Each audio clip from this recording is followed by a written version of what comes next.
Welcome to the Catholic Culture Podcast, dedicated to the Holy Family. I'm Thomas V. Miras.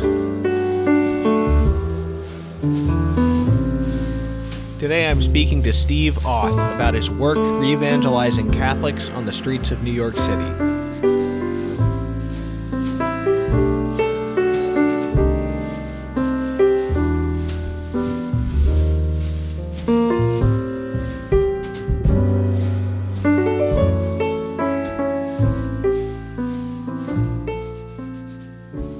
Some inspiring stories for you in today's episode. My guest, Stephen Auth, is the author of The Missionary of Wall Street, From Managing Money to Saving Souls on the Streets of New York. As the title implies, Steve has had a long career on Wall Street, and he is currently the chief investment officer of one of the country's largest investment managers. And for years now, Steve has been involved in a kind of evangelization effort that is very simple, very old school, but a kind that most Catholics today, with the sort of privatization of faith, would not want to touch with a 10-foot pole. It's the old cold call, just hailing strangers on the street and trying to bring them in. And this work has seen some really marvelous and miraculous results. His book is very short, very readable, and very inspiring, and I think you're going to enjoy the experience that Steve has to share with us. Steve Auth, welcome to the Catholic Culture Podcast.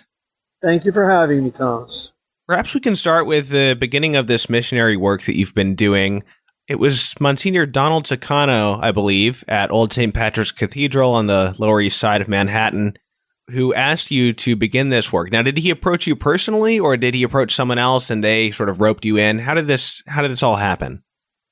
He approached a priest from the Legionaries, actually, who was assigned to New York City at the time, and he knew Evelyn and I through our work with the Lumen Institute, and he in turn reached out to us and put us in touch with Monsignor Sicano, actually my wife. And there's a reference to that in the book where I was sort of, frankly, Thomas, dragged reluctantly into this thing. So what was the motivation for Monsignor Sicano to do street missionary work in his neighborhood? You know, if you know the parish there, Old St. Patrick's, it's the original St. Patrick's Cathedral down at the northern terminus of Little Italy in Soho. And, the old Catholic population of the parish, the Italian and Spanish communities that had long been sort of the pillars of that parish, have gradually moved on. The neighborhood has yupified, if you will, gentrified, and is now one of the most affluent neighborhoods in the city. And, parish attendance was way down. And Monsignor felt that we needed to go out and stir things up, as you would say. And I think that was his motivation. I don't think Monsignor Sicano or us really understood how to go about doing that. It was just a concept at the time. And in the early couple of years of the mission, it was a concept that probably didn't work all that well. But we gradually kind of sorted it out, how you can go out and reach people and gradually bring them back to the church. I mean, it really is an outreach mission, which in some ways is targeted at the largest growing denomination in the country, which is ex-Catholics. Right. Now, this happens just during the Triduum or during Holy Week every year, is that right? Or does it happen year-round? We try to happen year-round. We try to have a presence out there in all four seasons. We started at the Triduum and eventually expanded to all of Holy Week. So we're there a lot, like every night and then all day, every day during the Triduum. But we also do it around the San Gennaro Festival in September. If anyone's been in New York at that time of year, it's very festive. Right. Festival down in Little Italy. We do it. Yeah, I've been. During Advent, which is a little bit chilly, sometimes snowy. And then we do it at Ash Wednesday, which is usually, late winter. So, yeah, we're there all four seasons. Okay, so, well, by the way, does this mission actually have a name? Yeah, we call it the mission. No, we don't really have a name for it. It's not really a formal organization. I'm not really a marketing guy. Well, if there's a formal organization, it's probably Regnum Christi. I mean, most of the lead missionaries are members of the Regnum Christi movement, and which, as you know, is an outreach movement within the Catholic Church, and specifically with a charism to evangelize. So it's part of the Regnum Christi movement. It's viewed that way. We call it the teen component of this we call the Holy Week mission, so maybe that's the name of it. But we don't have a real good snazzy name for it now. Okay, so you're targeting ex-Catholics. Now, how do you find out if someone on the street walking by at a mile a minute is an ex-Catholic or a Catholic of any kind? It's very simple. You simply ask them. In fact, our pickup line generally is, "Are you Catholic?" And it's, if you think about it, a very provocative question. Right. It often results in people walking right past us, sometimes sneering at us, sometimes laughing at us, sometimes saying, "God, no," sometimes saying they're a different faith. Right. Initially starting it in a very challenging way. There's a chapter in the book about how to deal with that. But, about 1 out of 40 is our hit rate.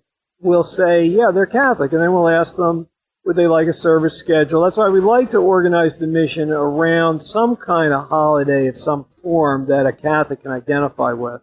So we have a reason to start to talk to them about being Catholic and ask them if they'd like a rosary. And then while we're doing all that, we'll start trying to find out where they are spiritually. And what's really kind of incredible, I know this sounds unreal, but in the anonymity of a street encounter on the streets of New York with a perfect stranger, we've found if approached with a kind of loving and joyful attitude, we're not out there preaching on a soapbox, but mostly asking questions, you can really drill down pretty deeply into someone in a short period of time. And, our objective, from my own experience as a former, fallen away Catholic, we think that a lot of former Catholics have gone off pursuing, let's say, a way of life that's got less rules and regulations around it, something that's going to make them happier, etc.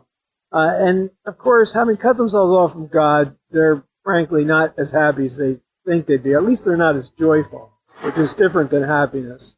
Sure. And if we can get to that and understand that, we can try to get them back to the sacrament of confession, because in the end of the day, that's a conversion experience we're looking to achieve. What happens is people start to develop a lot of habits and attitudes that are cutting themselves off from God. They kind of create a wall between themselves and God, and they think there's no way to get over that wall. And so they're sort of walking around, I don't want to say in despair, but maybe on the border or something like that. And some of them are almost hoping, maybe subconsciously, that someone from inside the wall reaches over the wall and gets them. And that's the only conclusion you can have from reading this book, is you go through the stories, and it's just kind of incredible what happens. And, there's different obstacles people have. Some say they're too embarrassed to go talk to the priest. They don't know how to do confession anymore. They've committed an unforgivable sin. That's one we often get. And we've learned over the years ways to kind of counter those objections and kind of get them in a meeting with the Lord. That's really what we're trying to do. We're not trying to convert people ourselves. We're just trying to get them back to the Lord. Then He, through the sacrament of confession, opens their hearts, and incredible things happen from there. Maybe we could just take a moment to get a sense of the logistics of how this thing works then. Since you mentioned confession, that's kind of the end goal for you, but how does this actually work in the neighborhood? Right, and I should clarify one thing on the end goal. I mean, it's a home run if we can get someone to the sacrament of confession, but we also feel that, if nothing else, we're at least pinging them for an encounter maybe a couple of years down the line with us or someone else that might bring them there. I mean, a lot of times people have many layers of protection, if you will, to peel off. And if all we've done is had, planted a thought, and we know that that's what's happening, because we frequently have had people come back to us 2 or 3 years later, literally, and say, hey, I met you guys out here in Holy Week 3 years ago. You gave me this rosary. I wasn't ready to go back to the Lord then or go to confession, but I am now. Can you help me figure out how to do that? So we know that happens. But the way we organize, and this is something that's taken a while to figure out, and we kind of lay this out a little bit in the book, but you've got to use people's talents for what they are, and everyone's got different skill levels. So A lot of our missionaries are teenagers, again, in the Regnum Christi movement, or sometimes other movements that we've trained over the years. And a lot of those young people are very joyful and in love with the Lord and excited, and they really are good at stirring up the neighborhood. I mean, it's a little harder for them to turn a 35, 40-year-old former Catholic back to the church in a deep discussion. They're a little bit outclassed, if you will, from a weight class perspective, but they can stir people's souls. And so we send them, or sometimes the seminarians, if we get them, they're terrific. We'll stage them at various street corners in the parish on what I call the periphery, and set them up in a way that most people walking through the neighborhood will have an encounter with one of those teams along the way. They might have even ignored them or maybe grabbed a rosary and ran, but the Holy Spirit is now working on them. And they're thinking, gee, I kind of blew those kids off, but maybe there was something there. And then closer to the church, in the center of the parish, we have, what I call the salespeople. So more mature Catholics in their faith, often Wall Street types like myself, who are pretty good at talking with people, who will then ask a second time, if you will, hey, are you Catholic? And by now, they've been thinking about it a little bit. The Lord's been working on them. And, sometimes they're willing to stop and talk to us. And then our goal is to get them into the church. There we've got some of what I call the gentle souls. So some more folks that are very kind of sensitive and gentle, that can help people prepare for confession. Sometimes this could be their first confession in 40 years. So some folks are very uncomfortable. They just need someone to hold their hand a little bit. And then we have the priests and persona Christi in the confessional. We usually have 4 or 5 priests with us, often legionaries who are, I call them the masters of the confessional. That's one of the things that they're really good at. And we'll also have other priests. We've had various orders with us, Opus Dei and Franciscan friars, and even diocesan priests. But we always try to have a full staff of priests with us because, without them, we can't get to the closing, which is, really the chance for people to speak with the Lord. And then, Thomas, what happens is amazing. I mean, people were on their way maybe to a fancy dinner with their friends, had no expectation that this opportunity would happen. And they've been dragging something around with them for a long time. They've thought they were unforgivable. And suddenly that's all lifted. And they come out of the church floating, I call it the confession glow, hugging us and crying. And it's really quite beautiful. And you realize, we never know where these stories end. Even the book that way is starts mysteriously and ends mysteriously. But, it seems to us that we brought people closer to the Lord and potentially changed their course for eternity, which is kind of mind-boggling. Mm. Do you have any sense of how many people are kind of sticking with it more long-term? How long has this mission work been going on? 4 years? 11 years.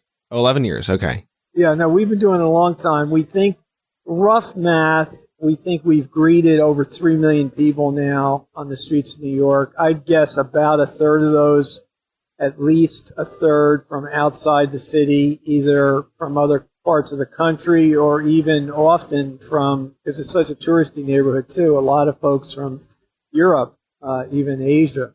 Right. So a broad swath. We've identified, we think, around 250,000 Catholics. Our rough math is we've brought 10 to 15,000 back to the sacrament of confession. We don't have a way of tracking from there. And people have asked me this, but we're not trying to recreate the wheel in terms of organizations within the parish to keep people engaged with their faith. We're trying to create a kind of conversion experience for people. Obviously, we've got sign-up sheets down there at the church for folks that are interested. We've had people join the RCIA program. We know the parish has grown and is much more energetic today as a force, especially for young millennials in the city, than it was 11 years ago. Right, it's well known for that, yeah. Yeah, some of that's probably our doing, I suppose. But Yeah, we're not really trying to recreate a lot of Catholic programs for keeping people engaged in the faith or RCIA. We're really out at the edge here, simply trying to get people back in touch with the Lord and letting Him take it from there. So in a sense, you're trying really hard to get people in there to have some kind of experience and then kind of leaving it to them as to whether they're going to come back. Yeah, and that's the thing that's not going on right now in most Catholic parishes. There's this theme in the book about walls, and it's partly based around, this image of this wall around St. Patrick's Cathedral. It's, as you know, if you've been down there, it's 10 feet high brick wall, which was used to protect the old Irish Catholic community back in the 19th century. But it leaves you with this idea in my mind that a lot of our parishes today, Catholics have been basically told by society, we prefer if you keep your faith to yourself, it doesn't belong on the sidewalk. And so we're kind of hiding inside the parishes, trying to keep ourselves holy in a world that we view as not particularly holy. And we're kind of inside the wall, if you will. And then outside the wall are all these folks that have fallen away from the faith, and some of them want to come back, but they don't even know how to, and they don't even know maybe consciously that they want to come back, but that's actually the answer to some of the things that's making them unhappy. So what we're trying to do here, and what the book is trying to inspire, is to increase people's creativity about going outside the wall and reaching outside the wall to bring people back and to be brave about it. We need to be part of the cultural dialogue. We are an important component of it. And the Lord needs us to be out there, one true apostolic faith. That's what we're supposed to be doing. So kind of going back to maybe the early days of how the early apostles grew the church. The funny thing, this is kind of an aside, but the funny thing to me is that for me, at least, with my disposition, approaching a stranger with that is much less risky than approaching someone that I kind of know, if you know what I mean.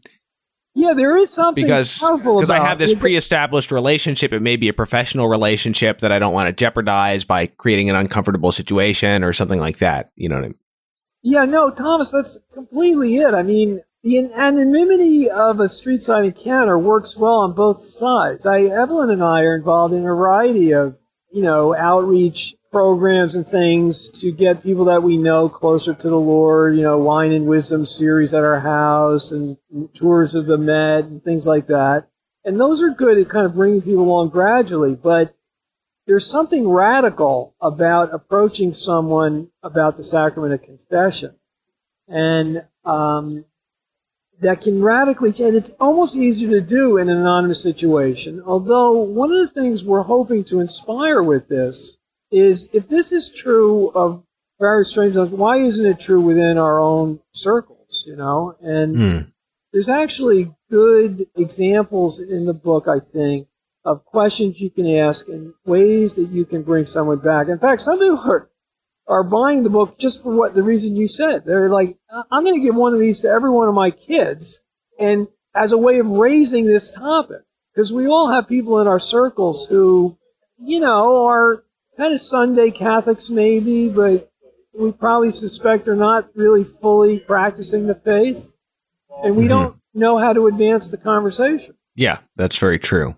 Now, it's interesting, too, because you are talking about just on one end, pinging people on the street, even if they don't come in. On the other end, the full sort of endpoint for you, as far as you're concerned, is the sacrament of confession. But there's also all sorts of stages in between. One of the things that you like to sort of tempt people in with is, can you help us, light some prayer candles? Or, that's something that's appealing to people, especially people who are sort of culturally Catholic, maybe, if not very much practicing. And even if you can just get someone in there to leave a prayer intention or something like that, you've gotten someone in a different state of mind for a moment.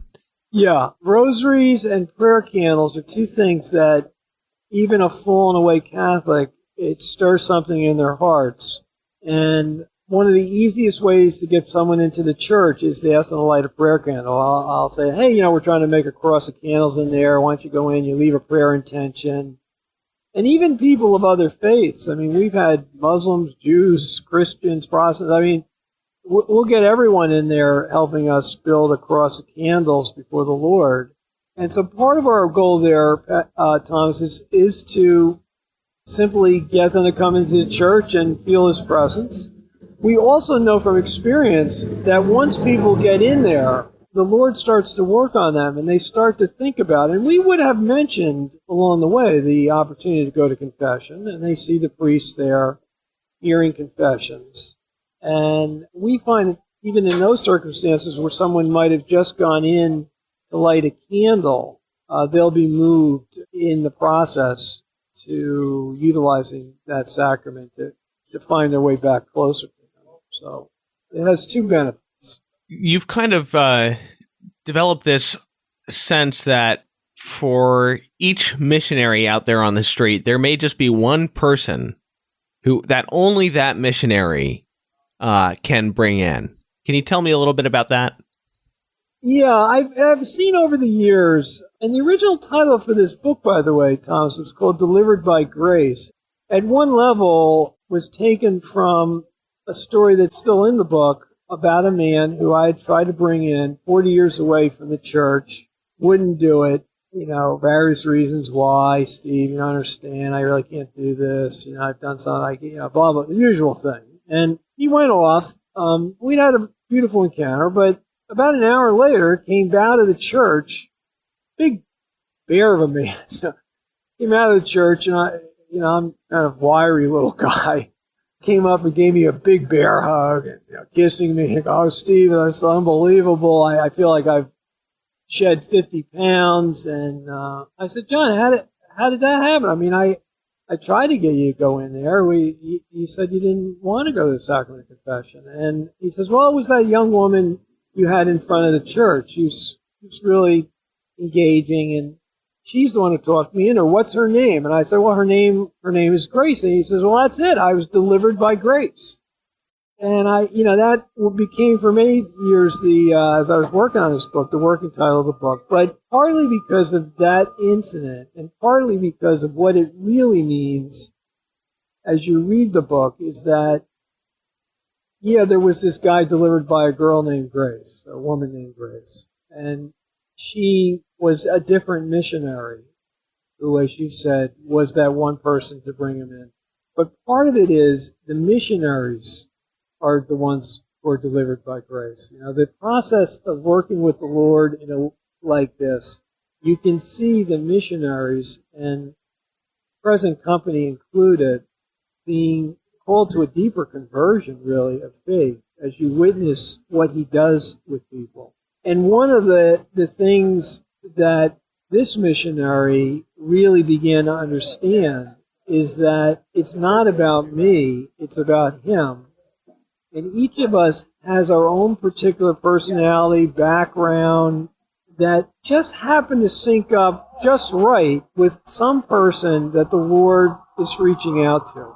And Grace, I don't know, I wouldn't call her our most successful missionary by any stretch, but she's the one who brought back John, and there was something about her that did it. And I've seen over and again examples like this, that it's led me to believe each of us is called to bring back a soul. In fact, many of us are called to bring back more than one soul, and the Lord is asking us to do that. We just don't answer the phone.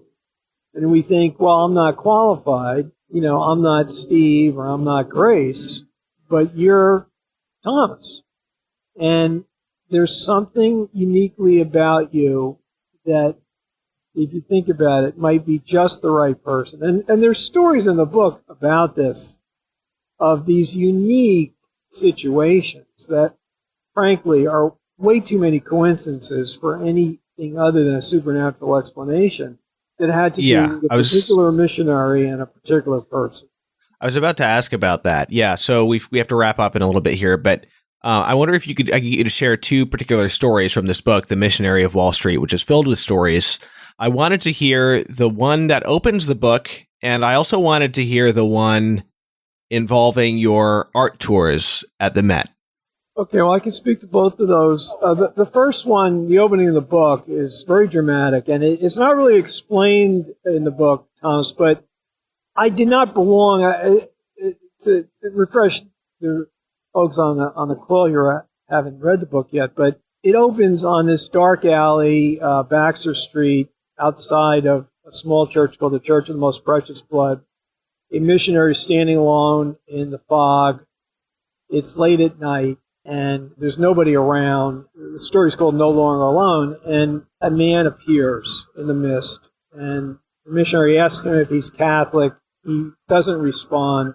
We've learned over time that a Catholic that doesn't want to engage will often not respond, because they don't want to say they're not Catholic, but they don't want to engage. So the missionary chases this person down. It turns out he's an ex-con, seems to be on a drug run, packing a gun. And the missionary's got 3 rosaries, and he's trying to bring this guy back to church. He is a fallen away Catholic. And they have this incredible encounter that leaves them both very deeply moved at the end of the story. And, that would be one where there was no way I was supposed to be there at that time. It wasn't part of the plan. There was a mysterious phone call that led us to send a small group down there. We never sent people out alone. There I was. The guy is thinking I'm an angel. The whole thing is just too crazy. But the part that fascinated me was when he said, I can't go in the church because I'm carrying something that would be disrespectful to him if I brought it into his presence, which is like not what you expect to hear, but it shows a very profound awareness of the faith in a way.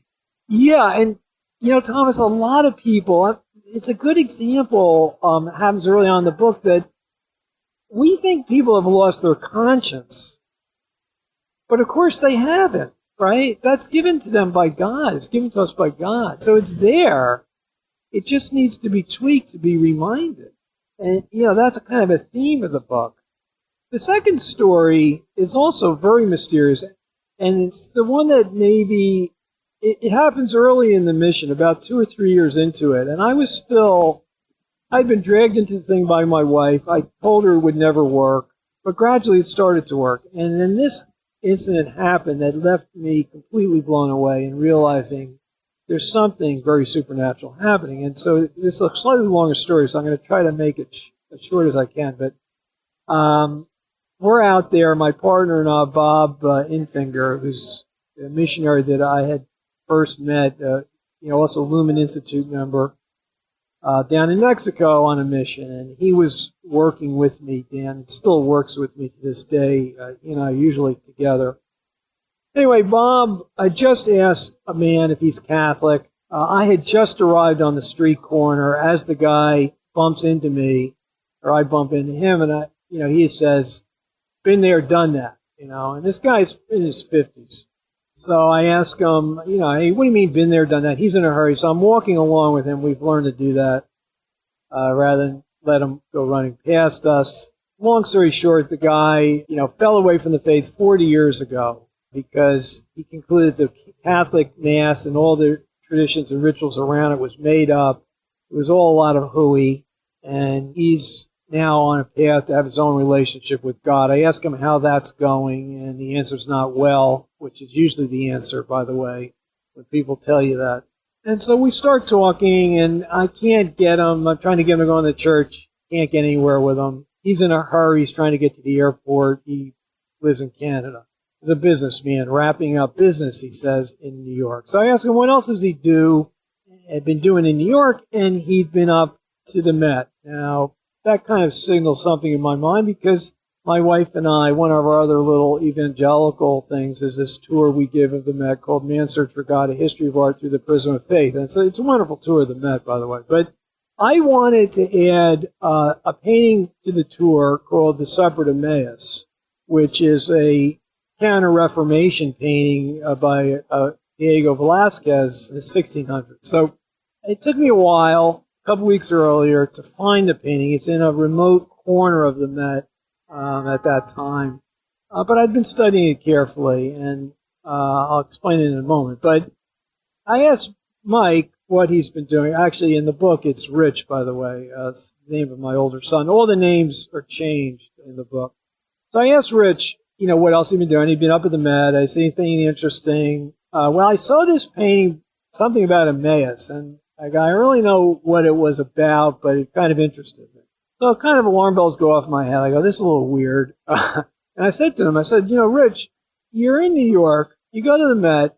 You find a painting called The Supper at Emmaus by Velázquez, which, by the way, even if you had a map, you would not be able to find. Yet you did.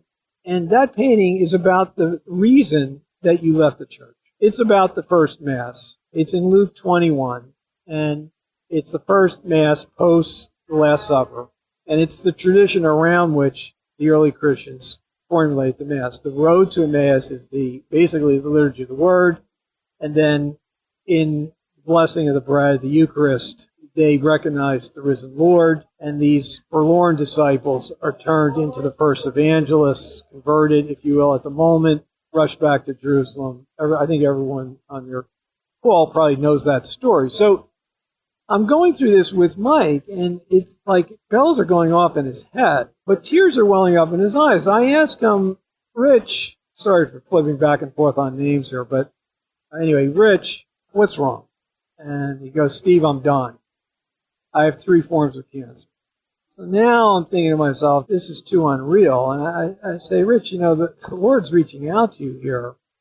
There's something very dramatic happening. I mean, you've got 3 forms of cancer. Do you know what happens when you die in the state you're in right now? Do you know what hell is? And he says, no, I haven't really thought of it. I said, well, it's whatever you created here on earth. It's whatever you wanted. You've been running away from God for 40 years, and you're looking at an eternity doing that. Is that something you really want to do? So we're back and forth. And eventually I get him into the church, not to the sacrament of confession, by the way, but I've always find myself praying for Rich every day. I mean, I don't know if he's even alive right now, but I pray that was the beginning of him bringing back. But I'm very sure that the Lord had something to do with all of that. Sure, yeah. Okay, well, I think we have to wrap up, but thank you so much. The book is The Missionary of Wall Street. Thank you, Steve, for coming on the show. Thank you, Thomas. Since that was a short interview, I'm going to give you a longer reading than normal. It is a lengthy excerpt from a 19th century French Catholic writer named Ernest Hello, and I found this excerpt in the book by Father Garrigou-Lagrange, The Sense of Mystery, that was discussed back in episode 38. And in this excerpt, Ernest Hello makes some very profound spiritual reflections on the ancient riddle of the Sphinx. So here is Ernest Hello on the riddle of the Sphinx. The Sphinx is a monster who proposes the riddle of destiny. It is necessary to divine the riddle or to be devoured by the monster. What could be more preposterous? However, what could be more profound if men knew how to read? To divine.